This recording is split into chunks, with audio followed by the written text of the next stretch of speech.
네, 각이 살아있는 정치평론 시사정각 시작하겠습니다. 오늘은 신재호 전 의원 그리고 김영주 전 의원 두 분 모셨습니다. 어서 오세요. 안녕하세요. 네, 먼저 첫 번째 주제어는 영상으로 보겠습니다. 국민의힘 윤상현 의원은 지난 2018년 문재인 전 대통령 부인 김정숙 여사 인도 순방 의혹의 진상을 밝히자며 종합특검법을 발의했습니다.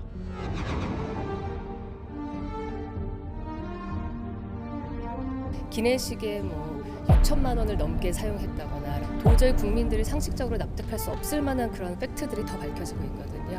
특검하지 말아야 할 이유가 없을 것입니다. 민주당은 이 치졸하기 짝이 없다고 깎아내렸습니다.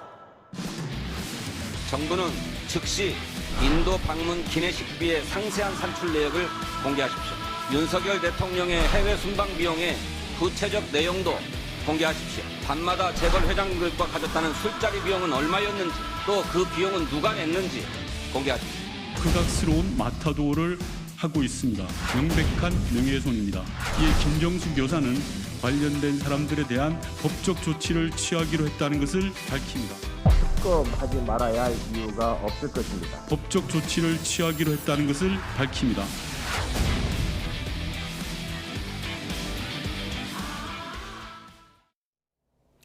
네, 특검 카드 꺼내자 고소하겠다. 김정숙 여사가 직접 고소한다고 그러거든요.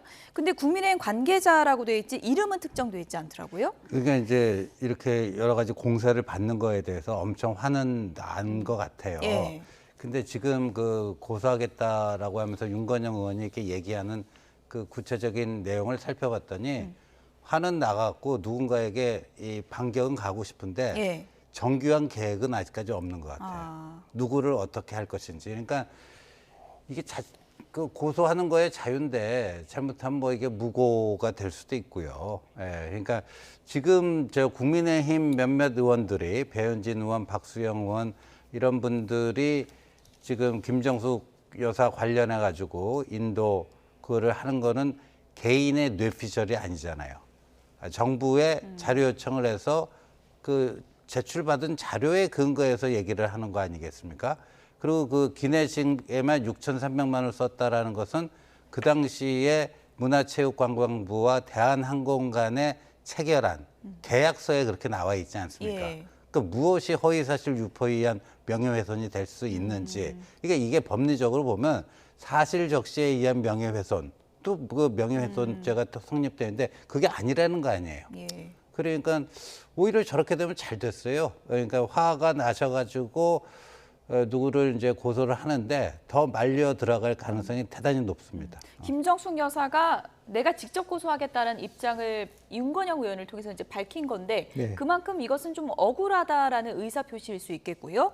고소 대상이 누가 될지는 추후에 정한다고 하는데 예를 들어서 누구를 뭐 고소할 수 있는 겁니까? 뭐 배현진 의원일까요? 윤상현 의원일까요? 그러니까 기본적으로는 뭐 윤상현 의원은 자기가 갖고 있는 입법 권한 가지고 하는 것이고 예. 말하자면 특검법 발의하는 사람들은 대상자들이 다 고소를 할 수 있는 건 아니고 그거는 면책 특권이 있을 수도 있는 일이라고 보여지면 실제로는 그런 초기에 그런 공세를 했던 배현진 의원이나 박수영 의원이 될 수도 있을지 모르겠습니다만 예. 아직까지 특정되고 있지 않았다라고 보여지고 오늘 윤건영 의원 얘기 들으면 오히려 그게 중점이 있는 것이 아니라 예. 현 정부도 기내식 비용을 공개해라 이렇게 맞불 작전을 하는데 주안점이 있다고 생각이 들고요. 우선은 그거 이전에 윤건영 의원이 됐든 또 김숙수 여사가 됐든 간에 왜 그런 높은 비용이 산정될 수밖에 없는지를 해명이 먼저일 거예요. 해명함으로써 예. 이제 실제적으로 부당하다는 얘기를 국민들이 공감할 수 있을 때 뭐 명예훼손을 할 수 있는 거지. 지금은 국민들이 보더라도 1인당 45만 원, 50만 원의 밥을 먹으면서 외교를 하는 과정에서 외국인과 먹는 게 아니고 자기네들끼리 8시간 비행기 타고 갔다 왔다 하면서 밥을 그렇게 비싼 밥을 먹냐라고 하는 의혹이 국민들이 누가 보더라도 그 문제가 있다고 하기 때문에 아직 정당성이 높지 않다 그렇게 보여집니다. 네. 민주당에서는 그럴 거면 윤석열 대통령 순방 비용, 기내식 비용 다 공개해라. 뭐 재벌 회장들하고 술자리 있었다는데 얼마 들었는지 공개해라 이렇게 반격하고 있거든요. 그 반격 그러니까 이제 물타기를 시도를 하는 건데 근데 이제 김정숙 여사 관련 의혹을 제기하니까 민주당이 뭐라고 그랬죠? 김건희 여사 거기에 대한 물타기나 하고 있냐, 한심하다. 그렇게 했는데 본인들이 지금 한심한 저기를 하고 있는 거 아닙니까? 근데 사실 이래요. 그 뭐 치졸하다 그러는데 기내식으로 6천만 원 썼는데 그게 국민 혈세인데 그거 단 몇 푼이라도 그 꼼꼼히 따져봐야 되는 거 아닙니까? 근데 뭐 김건희 여사 명품백은 300만 원인데 기내식만 6천만 원이 넘고 도종환 장관이 그냥 단장으로 혼자 민항기 타고 조용히 갔다 왔으면은 뭐 몇천만 원에 끝날 게 3억 7천만 원이나 들어갔고 3억 원이나 더 들어갔어요. 예. 그래서 300만 원하고 3억 원하면 100배인데 예. 이거는 그야말로 쪼잔한 거 아니에요? 그럼 300만 원짜리 뺏가지고 시비 거는 거는. 예. 예. 양쪽 모두 서로 물타기 하고 있다 그러니까 물타기를 누가 하고 있는 건지는 이제 보시는 국민분들이 이제 판단을 하실 것 같고요. 어쨌든 민주당 의원들마다 이 사안에 대해서 반응의 온도차가 조금 있는데요. 장경태 의원은 이렇게 얘기를 했습니다. 들어보시죠. 특별히 당 차원에서 조사하거나 대응하고 있지는 않는데요. 워낙 좀 황당한 일이라 뭐 만약 그게 전적으로 사실을 하더라도 비싼 밥을 먹은 게 부정과 부패에 연루되는 건 아니기 때문에 당연히 그리고 해당 그 인원이나 이런 부분도 저희는 아마 추계 혹은 뭐 추측 정도를 가지고 저희가 뭐 당 차원에서 뭐 궁서체로 대응할 필요는 없다 이렇게 보고 있습니다. 네. 당 차원의 대응은 필요 없을 것 같다. 뭐 비싼 밥 먹었다고 이게 부정부패냐 이런 반박인데요. 그렇지 않죠. 정부가 공식적으로 간 어떤 출장이기 때문에 지금 단장도 문체부 장관으로 되어 있다면 단장 기준의 출장비라는 게 있을 수 있고 다만 실제로 대통령실에서 영부인이 가셨기 때문에 그게 준하는 부분이 있거든요. 그래서 지금 영부인이나 대통령께서는 일정 정도의 일반 장차관급보다 높은 예우를 받는다 하더라도 수행원들은 정확하게 자기 여비 규정이라고 하는 게 있지 않겠습니까? 거기에 따라서 30명이 갔다 그러면 거기에 따라서 어떤 자기 직책에 따른 예비 규정이 있는 거고 그렇기 때문에 문체부 직원들은 타이지 마을에도 가지 않고 바로 민항기로 돌아왔단 말이죠. 그것은 예비를 결제 올릴 때 그렇게 갔다 왔기 때문에 그런 부분이 있기 때문에 지금 장경태 의원이 얘기하는 것은 적절하지 않죠. 왜냐하면 자기 직급에 맞는 비행기도 뭐 비즈니스를 탈 사람이 있고 이코노미 탈 사람이 있고 밥도 몇만 원 이상, 몇만 원 이하 뭐 그렇게 나눠져 있기 때문에 비싼 밥 먹으면 안 되냐 이런 얘기를 할 수는 없는 상황이라고 보여집니다. 예. 어느 정도 뭐 당 차원 대응은 할 필요 없다라면서 선을 좀 긋는 그런 모양새를 보이기도 했는데 이건 어떻게 보십니까? 아니 그러니까 지금 좀 민주당이 굉장히 당혹스러워갖고 그 대응 방침의 어떤 전략을 일관성 있는 전략을 못 세우고 있어요. 왜냐하면 그러면 윤석열 대통령 그 기내식 비용도 공개하라. 뭐 재벌 회장들하고 먹은 식사값도 공개하라. 그런데 아니 또 장경태 최고위원 나와갖고 비싼 밥 먹은 게 무슨 죄냐. 안 맞잖아요, 앞뒤가 안 맞는 그걸 하고 있고요. 그다음에 그래서요, 2002년 5월이었던가요? 당시 김대중 대통령의 영부인 이호 여사 방미하고 비교해보면 그냥 모든 게 아주 쌈박하게 정리가 됩니다. 그때 민항기로 갔어요. 그 다음에 이호 그 여사의 그 당시의 스테이터스는 박지원 의원 최근에 수석 대표로 갔다고 그랬어요. UN 아동특별총회에 참석하는 우리 정부 대표단의 수석 대표로 가고 거기서 유엔 총회에서 기조연설까지 했어요. 근데 민항기 타고 갔어요. 근데 이분은 수석 대표는커녕 그냥 특별 수행원이에요. 저도 작년 히로시마 G7 때 특별 수행원으로 갔다 왔는데 그냥 뭐 별별로 없어요. 별별로 없다는 게 막 이렇게 화려한 뭐가 있는 뭐 그런 게 아닙니다. 근데 뭐 전용기 띄우고 뭐 한 거니까 그 2002년 그 사례하고 이것만 비교해 보면 이게 왜 문제가 있다는 건지 금방 나옵니다. 지금 국민의힘에서는 문체부 장관이 가기로 한 일정에 김정숙 여사를 끼워 넣게 한 것이다 이렇게 주장하고 있잖아요. 그 부분은 어떤 문제가 있다고 보시는 건가요? 그것은 이제 실제로 4개월 전에 모디 총리께서 직접 대통령과 영부인을 초청했다. 뭐 그게 이제 문건에 남아 있는지는 모르겠습니다만은 구두 초청이다 어쨌든 그 초청에 근거가 있고 한국 정부가 최고위급으로 좀 와주셨으면 좋겠다 이런 초청이 있었다라고 하는 부분이고 초창기에는 어쨌든 그럼에도 불구하고 현실적으로 대통령 오시기는 어렵다. 그때 일정 자체가 보면 7월, 8월, 9월 달에 계속 10월까지 대통령이 바쁘셨어요. 그때 사실은 9.19 군사 합의도 있었고 평양도 가고 굉장히 외국을 여러 군데 다녀오셨더라고요. 그러다 보니까 이제 대통령이 못 가다 보니까 외교부 장관, 외교부 장관도 대통령 따라서 순방이 잦다 보니까 문체부 장관으로 내려간 것이고 그 과정에서는 영부인이 간다라고 하는 걸 전제되지 않았고 그러나 그 뒤에 이제 영부인께서 기억을 하셔서 그것은 모디 총리의 구두이지만 초청이 있었기 때문에 내가 가겠다. 이것은 뭐 대통령이 보시기에도 신남방 정책에 일조하는 것 같다. 의미가 있다.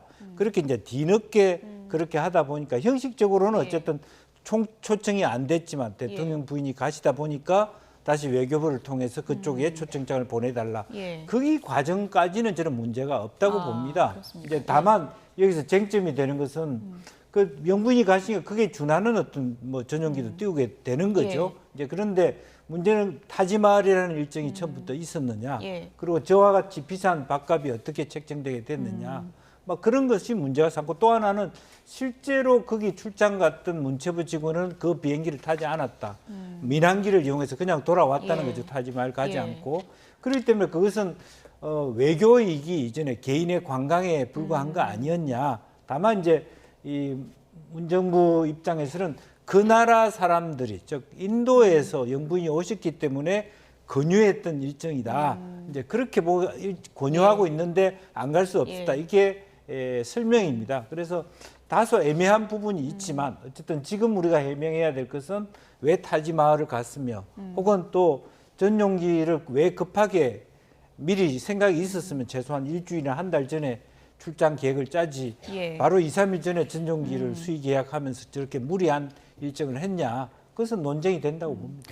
민주당에서는 뭐 외교라는 게 막판까지 이런저런 걸 조율할 수도 있고 결국 인도에서도 영부인이 와서 더 좋아했다. 결과적으로 외교가 잘 된 게 아니냐라고 또 반박을 하기도 하거든요. 그건 어떻게 보세요? 또 외교하고 관광은 다른 거죠. 그러니까 타지마할에 대해서는요. 그 도종환 장관이 단장으로 가고 김정은 여사가 가는 게 결정되기 전에 그게 이제 2018년 10월 26일에 그 인도 모디 총리 명의의 초청장을 김정숙 여사가 받는데 타지마할 계획은 없었잖아요. 없었고요. 그다음에 11월 4일부터 3박 4일 가는데 이 출발 이틀 전에 문화체육관광부하고 대한항공하고 전용기 계약을 맺을 때도 행선지에 타지마할이 없었어요. 갔다 온 다음에 그게 계약서가 수정이 됩니다. 타지마할이 포함된 비용까지 해갖고 원래 2억 1천만 원이었는데 2억 3천만 원으로 2천만 원이 올라가요. 그러니까 타지마할 부분에 대해서는요, 제발 좀 김정숙 여사가 고소를 해줬으면 좋겠어요. 그래야지 법정에서 진실이 가려질 것 같아요. 제발 좀 해주시기 바랍니다. 이번에 국민의힘 관계자들 고소한다고 하니까 이게 뭐 법정으로 가면은 어떤 얘기들이 또 나올지 좀 지켜봐야 될 것 같고 홍준표 대구시장은 이 논쟁의 그 범위를 좀 넓혀서 문재인 전 대통령 부부의 체코 방문까지 문제시했던데 이건 어떤 부분인가요? 체코 때도 그때 왜 그때 국가 원수 대통령이 없는데 굳이 왜 거기를 가야 되느냐. 그리고 그때 방문 목적이라든가 그 사안의 그 시급성 뭐 이런 것들이 없는 거 아니냐. 그리고 어딘가 시설을 견학하고 나오는데 이제 김정숙 여사가 우리 남편 어디 있죠? 한 게 그때 체코 아니었나요? 그러니까 이제 그것도 역시 뭐 이른바 김정숙 여사의 버킷리스트에 있어서 간 거 아니냐? 타지마할 비슷한 거 아니냐? 근데 이게 무슨 체코만 있는 게 아니라 노르웨이도 있고 여러 건이 있었잖아요. 어쨌든 뭐 홍준표 대구시장이 이번 뭐 회고록 논란이 된 김에 이런 의혹들 다 털어보자라고 이제 주장하고 있는 상황이고 윤상현 의원은 아예 이제 김정숙 여사에 대한 특검법을 이제 발의하겠다고 나섰는데 윤상현 의원에 대해서는 전당대회 출마 앞두고 좀 정치적 노림수 아니냐 이런 좀 안 좋은 시각도 있는 것 같습니다. 노림수도 노림수겠거니와 당의 승일종 의원 말씀에 의하면 당이 원하지 않는 일을 하는 거예요. 오히려 그것이 바로 김건희 여사 특검에 대해서 당이 방어할 수 있는 부분이 서로 간에 특검을 교환하자 이렇게 얘기할 수 있는 부분이라서 물론 경중에 따라서 아까 말한 대로 말하자면 김정주 여사 건이 더 규모라든지 내용이 더 클 수 있어요. 디올백 문제는 300만 원짜리인 부분이고 거기에 따라서 뭐 김건희 여사가 그걸 받고 난 다음에 다시 선물을 주고 받았다는 데에 비해서 이 부분은 훨씬 더 피해의 규모라든지 또 과정에 대한 어떤 설명들이 더 커서 그렇지만 어쨌든 국민의힘 스스로가 봤을 때도 이건 조금 무리가 있고 뭐 고소 고발할 수도 있는 부분인데 예. 무리가 있고 당에 부담을 준다. 심지어 대통령실에도 예, 부담을 예. 줄 수 있다라는 우려를 하고 있는 사안이다. 그렇게 봅니다. 그러니까요. 특검엔 특검으로 맞선다고 하는데 그럼 민주당이 그럼 두 특검 다 받아버리자. 그럼 국민의힘이 어떻게 할 건가? 이렇게 또 의문을 제기하는 분들이 있거든요. 근데 그럴 가능성은 대단히 낮다고 봐요. 만약에 민주당이 두 특검을 다 받아버리자 하면요. 예. 친명과 친문은 사실상 결별하는 뭐 그런 수순으로 들어가기 때문에 예. 뭐 그건 하나의 가능성으로 그러니까 국민의힘에 대해서 약간 니들 그렇게 까불다가 큰 코 다칠 수도 있어. 이런 식의 이제 그 엄포용으로 하는 거지. 실제 그렇게 될 가능성은 별로 없다고 보고요. 예. 그렇게 되면은 그렇게 가는 거죠, 뭐. 다 받아버리는 아니 시나리오도 뭐 가능하다고 김민전 보십니까? 그 의원이 삼김 여사 특검 얘기를 하지 않았습니까? 그러니까 예. 국민의힘에서는 뭐 그렇게 되면 받을 것 같은데요. 예. 결론이 어떻게 될지는 좀 봐야 될 것 같은데 어쨌든 민주당에서는 김건희 여사에 대한 또 공세도 강화하고 있습니다. 장경태 최고위원이 이런 얘기를 했어요. 김건희 여사 과연 소환할 것인가? 이원석 총장이 그 결단 못 내리면 마지막 검찰총장이 될 수도 있다. 이렇게 오늘 엄포를 놨거든요. 소환 가능성은 진짜 어떻게 보세요? 뭐 방법은 여러 가지가 예. 아니겠습니까? 소환이라고 하는 방법도 있고요. 직접 가서 방문 조사하는 경우도 있고 또 서면 조사의 경우도 있기 때문에 과연 소환 조사까지 할 수 있을지 저는 의구심을 가지고 있고요. 소환 조사까지 하면 훨씬 더 명쾌히 오히려 더 대통령실 입장은 더 편안하게 되어진다 그렇게 보여지는데 과연 현 검찰총장이 현 대통령의 부인을 출두시킬 것인가라고 하는 부분은 굉장히 많은 어떤 그 내부적인 논란이 있을 거라고 그렇게 보여집니다. 예. 뭐 명품백을 건넸다는 최재형 목사 2번 소환 조사 받았고 다음 주에 또 소환 조사 받는다고 하거든요. 그런데 진술이 조금 엇갈리는 부분이 있는 게 지금은 보도 나온 내용 보면은 화장품 준 게 감사의 의미였다라고 말을 해서 청탁이 있었는가가 관건인데 진술이 좀 흔들리는 것 같더라고요. 그런데 그 최재형 목사라는 사람이 그 청탁의 의도가 있었다 할지라도 그거를 그대로 얘기해 버리면요. 본인도 그걸 뇌물을 준 거 아니에요. 예, 그러니까 이게 직무 관련성, 대가성 뭐 이런 거 아닙니까? 그 뇌물의 성립 요건이.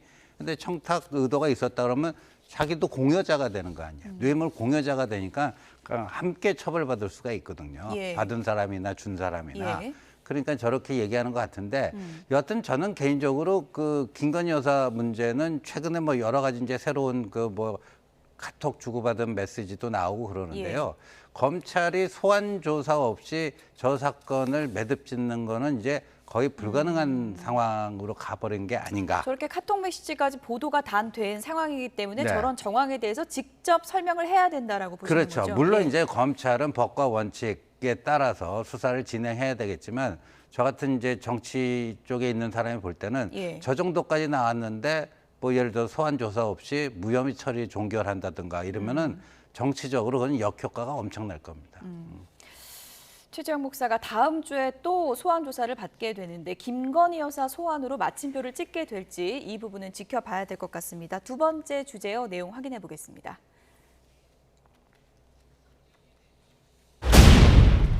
추미애의 육행시가 화제를 모으고 있습니다. 추미애 의원이 본인의 SNS에 육행시 챌린지를 독려하고 있는데요. 어떤 내용인지 그래픽 보면서 전해드리겠습니다. 네, 육행시 챌린지 하자라면서 SNS에 이런 시를 올렸습니다. 탄성이 쏟아질 줄 알고 핵폭탄급 발표를 몸소 했건만 만만한 백성들아, 답답한 궁상들아, 이 나라 석유 노다지라 해도 다 돌아서네 여보밖에 없어 라는 시를 올렸습니다. 이 구절의 앞단어만 모아보면 탄핵만 답이다. 이런 메시지를 전하려고 했겠죠. 추미애 의원이 원래 시를 가끔 쓰잖아요. 저번엔 오행시가 또 화제를 모은 적이 있는데 이번엔 육행시를 또 올렸습니다. 윤석열 대통령의 석유 매장 가능성 발표를 좀 비웃었다고 할까요? 그런 것 같은데 어떻게 들으셨습니까? 그렇죠. 뭐 저걸 시라고 해야 될지, 뭐 예. 낙서라고 해야 될지는 모르겠습니다만, 그러니까 뭐, 근데 저분이 국회의장 되시려고 경선에 나갔다가 우원식 후보에게 의문의 일패를 당한 분 아닙니까? 그러니까 저분이 국회의장이 될 수도 있는 게 지금 여의도 국회다. 그러니까 탄핵이라고 하는 것은 우리 헌법 64조인가요? 공직자가 직무집행 과정에서 헌법이나 법률을 위반했을 때, 근데 위반도 경미한 위반은 탄핵 사유가 안 됩니다. 아주 심각하게 위반했을 때, 이거는 그 직에서 파면시키는 거기 때문에. 예. 근데 추미애 의원은 또 변호사 출신의 판사도 했고 법무부 장관도 하신 분이 예. 저렇게 막 그냥 얘기하시는 거 보니까 저런 분이 국회의장 될 뻔했던 게 지금 여의도의 현실이다. 예. 석유 매장 가능성을 분석한 아브레우 박사가 오늘 저희가 생방송으로 전해드렸지만 오늘 한국에 도착하게 됐는데 민주당에서는 지금 뭐 이 가스 여부 발표는 가스전 발표는 좀 정치 쇼다 이렇게 좀 비판을 몰아가고 있는 모양새예요. 근데 저는 뭐 정치 쇼다 아니다라고 하는 것은 사실은 이제 20%의 매장 가능성을 가지고 과학적 분석을 해서 시도해 보면 될 거라고 예. 보고 정치 쇼는 아니고 제 느낌으로는 대통령께서 조금 조급하다는 느낌인데 그런 일이 있다 그러면 그것은 뭐 산자부 장관이라든지 뭐 에너지 국장이라든지 이런 현재 초기 단계 이런 검토를 해봤더니 있더라 정도로 하고 대통령이 나올 시점은 뭐라도 시추라도 하나 해서 일정 정도의 조금 더 나은 20%가 아니라 한 40% 가까이 정도의 정말 해볼 만하다. 돈을 들인 가성비가 있겠다라고 국민들이 생각할 때 나타나시는 게 좋았을 뻔했다라는 생각이 들고 그래서 많은 사람들이 아직까지 저런 가능성이라고 하는 것이 옛날부터 이게 67년도부터 저런 이야기들이 저게 지금 제8강구잖아요 사실은 정확하게 얘기하면 근데 그런 부분들이 왜 물론 박정희 대통령의 시해 문제 그런 여러 가지 역사적 추진되지 않았던 배경 문제가 있습니다만은 7강국 같은 경우는 이제 한일 관계 문제나 영토의 문제가 있습니다만은 왜 뜬금없이 저렇게 대통령이 바로 나섰을까? 너무 리스크를 많이 안고 올라오신 거 아니냐? 오히려 국민이 걱정하고 있는 그런 상황입니다. 우리나라 국민들 중에 우리나라가 산유국이 되고 많은 에너지가 우리 앞바다에 나는 걸 싫어할 사람이 어디 있겠습니까? 그러나 조금 성급했다. 대통령이 직접 발표한 건. 민주당에서는 또 이번 발표와 관련해서 천공의 그림자가 보인다. 이런 주장을 펴고 있습니다. 내용 들어보시죠. 그런데 이런 중대한 발표에 또 천공의 그림자가 보인다라고 여기저기서 말들이 많이 나오고 있습니다. 우연의 일치이기를 바랄 뿐입니다.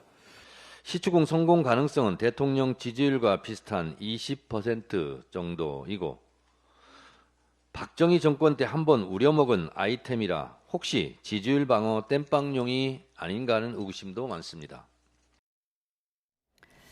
네, 역술인 천공이 여기서 또 나옵니다. 개인 유튜브에 2주 전에 대한민국이 산유국이 될 수 있다 이런 얘기를 했다는 거예요. 이게 우연의 일치일까요? 뭐 의문을 제기하는 분들이 있어서요. 아니 근데 논리적으로 연결이 돼야 될 거 아니에요. 지금 뭐 액트지오 오늘 대표가 와서 뭐 공항에서 뭐 일문일답하고 아브레우 박사입니다.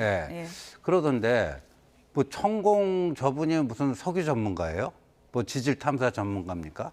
그냥 뭐 저런 뭐 이른바 도인을 자처하는 분들은 그냥 자유로운 영혼이니까 뭐 자기 그냥 뭐 감 잡히는 대로 얘기하는 건데 예를 들면 천공이 요번 액트 지오사의 그런 것을 평가 작업을 맡기는데 개입을 한 흔적이 있습니까? 뭐가 있습니까? 그냥 저것도 그냥 억지로 엮어갖고 그러니까 근데 이렇습니다. 저는 이제 아까 김영주 의원의 얘기도 일리가 있어요. 그냥 장관 정도가 조용하게 발표해놓고 어느 정도 확실했을 때 대통령이 짜잔 하고 등장하면 훨씬 더 극적인 효과도 있고 지지율 끌어올리는데도 더 효과적이고 그럴 수가 있는데 지금 대통령이 나섰는데 결과가 안 좋으면 그야말로 태산명동 서일필 태산이 떠내려가는 듯이 뭐가 시끄러운데 쥐 한 마리 나오고 말더라. 예. 그러면 이게 오히려 역풍이 불거든요. 역풍이 불고 그런 건데 그래서 그런 좀 뭐는 있는데 그렇다고 해서 민주당이 저걸 자꾸만 천공으로 뭐 엮어갖고 막 뭐랄까요 이렇게 끄슬리기 하는 건데 예. 대통령의 신뢰도에 만약에 나오면 어떡할 거예요? 그럼 뭐 민주당 그때 야 천공 용하다 뭐 이럴 겁니까? 예.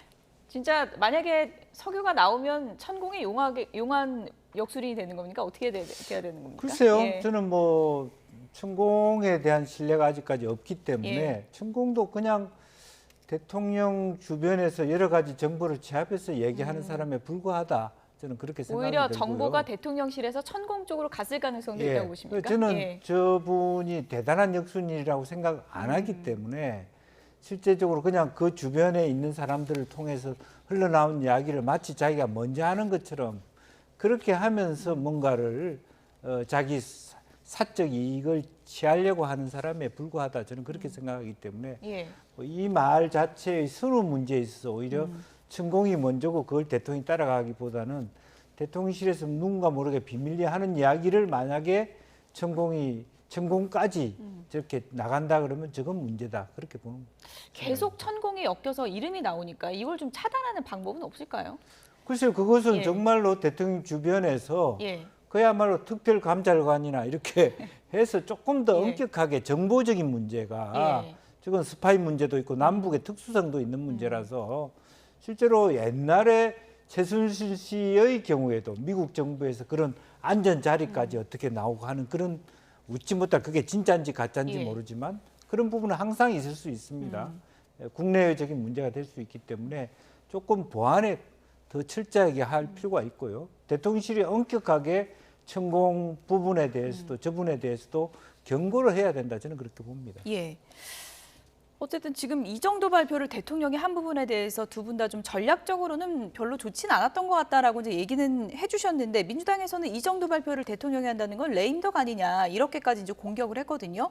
소통을 넓히려고 브리핑을 자주 하는 거 좋지만 좀 전략은 달라질 필요가 있다는 지적이 있는데 어떻게 좀 돼야 된다고 보십니까? 아이 뭐 인생지사 세옹지만데요. 예. 정치만큼 이렇게 가변적인 그 세계가 없습니다. 분야가 없어요. 그래서 뭐 지금 저걸 가지고 또 정청래 최고위원이 억지로 그냥 끌어다가 뭐 지난주 갤럽 그 대통령 지지율하고 연관시켜서 뭐 레임덕 운운하는데 그건 뭐 그런 거에 뭐 빠져 있다면은 그런 거에 이제 민주당이 그 빠져 있고 뭐 대통령의 지금 현 상황을 레임덕으로 본다면은 그거는 오히려 본인들이 상황 판단을 잘못한 뭐 이런 후과가 또 있을 수 있습니다. 예. 오늘 뭐 아브레우 박사도 한국을 방문했는데 이 모든 정치권의 논란들이 시추 결과에 따라서 희비가 크게 엇갈릴 것 같다는 생각이 드네요. 마지막 주제어 보겠습니다.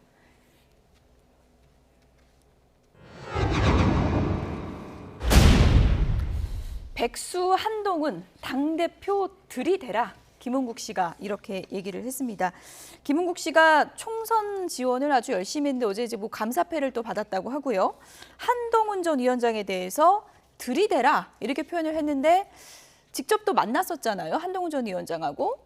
만나보니까 좀 들이댈 것 같다 이렇게 느껴서 이런 얘기했을까요? 어떻게 보십니까? 이게 주문이겠죠. 주문입니까? 그리고 예. 식사하면서 전당대회 출마 여부에 대해서는 본인이 질문하지 않았다. 이렇게 얘기를 했는데 뭐 들이대는 뭐 김은국 씨의 거의 뭐 트레이드 마크처럼 된 그 얘기 아닙니까? 이번에도 뭐 그렇게 도와줬는데 아무도 나한테 뭐 밥 사주겠다고 전화한 사람 없다. 이렇게 들이대니까 저는 또 저 감사패도 받고 예. 뭐 이렇게 하는 거 아닙니까? 그래서 그 김은국 씨의 저 얘기는 지금 뭐 국민의힘 당원과 지지자들 다수의 어떤 정서를 대변해주는 측면이 있어요. 예. 그리고 김은국 씨도 보면 그런 감각이 좀 있더라고요. 보면 이게 전체적으로 여론의 흐름이 어떻게 잡혀가는지, 예. 판세가 어떻게 형성되는지 예. 뭐 그런 감각이 좀 있어요. 준 정치인입니까? 거의 뭐 준 정치인이라고 봐야죠. 왜냐하면 예. 제가 알기로는 저희 당하고 인연을 맺은 게 그때 정몽준 의원하고 또 굉장히 그 축구 때문에 굉장히 친했거든요. 예. 그래서 굉장히 오래됐습니다. 예.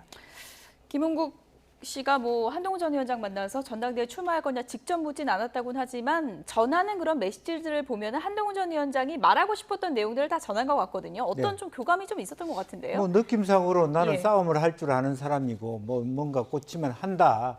그리고 또 건강도 뭐 완전히 회복됐다라고 하는 느낌, 에너지 자체가 소통해서 꼭 주제를 전당대 출마 안 출마 이런 얘기를 하지 않더라도 예.